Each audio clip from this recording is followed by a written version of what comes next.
안녕하세요, 키비즈입니다. 세계 곳곳의 블록체인 소식을 우리말로 전해드리는 블록체인 스낵 뉴스, 지금 시작합니다.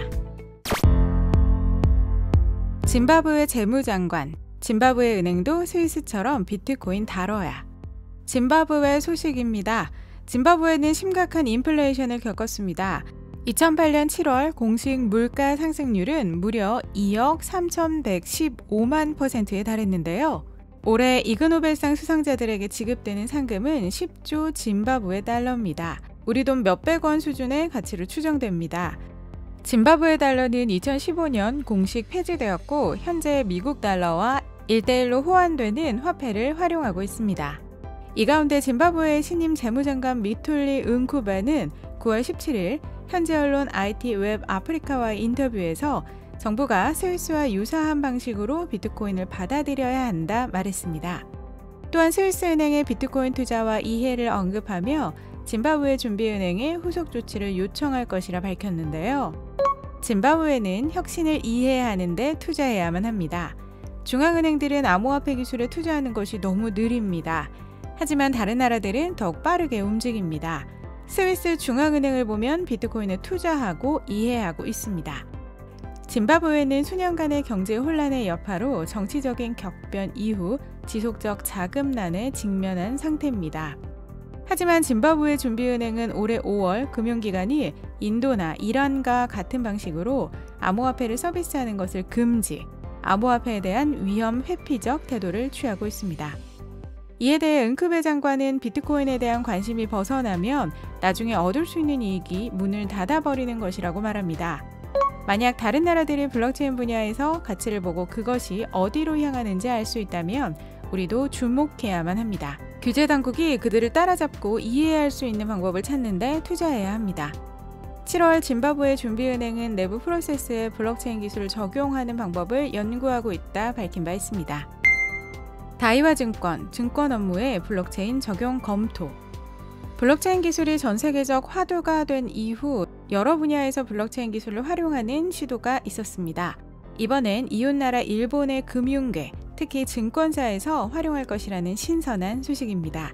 일본의 다이와증권그룹은 다른 대형 증권사들과 함께 증권 업무 일부에 블록체인 기술 실용화를 시도합니다.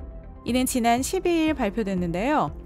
증권회사 및 기관 투자자들 사이에 증권 매매 성립 후 수량이나 수수료 등을 쌍방 확인하는 약정 조합이라는 업무에서 블록체인 기술을 도입할 예정입니다. 발표에 따르면 약정 조합의 업무는 업계 표준이 존재하지 않기 때문에 각 회사의 대응이 통례이고 업무 번잡화와 비용 증가가 문제라고 합니다. 블록체인 기술 도입으로 증권업계의 비용 절감 및 편리성 향상을 기대할 수 있습니다.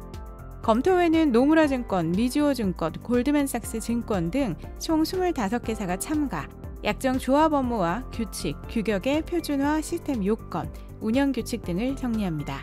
다이와증권은 지난해 9월부터 블록체인 기술의 증권 업무 검토 프로젝트를 시작해 올해 1월에 워킹페이퍼를 발표했습니다.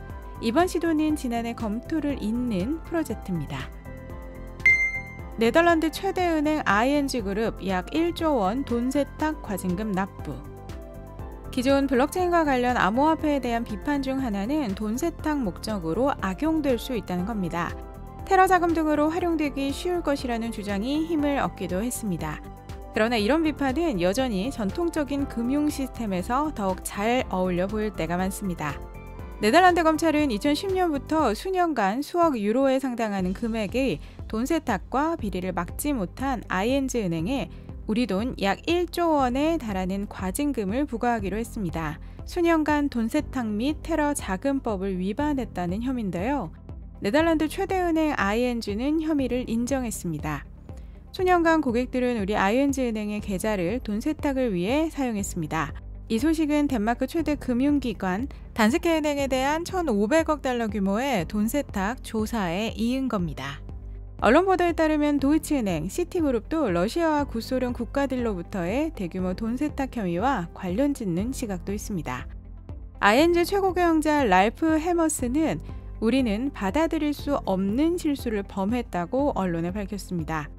ING는 12년에도 쿠바, 이란, 미얀마, 수단과의 거래에 대한 미국의 제재를 위반한 혐의로 약 7천억 원의 과징금을 납부한 전력이 있습니다. 지금까지 큐빗이었습니다.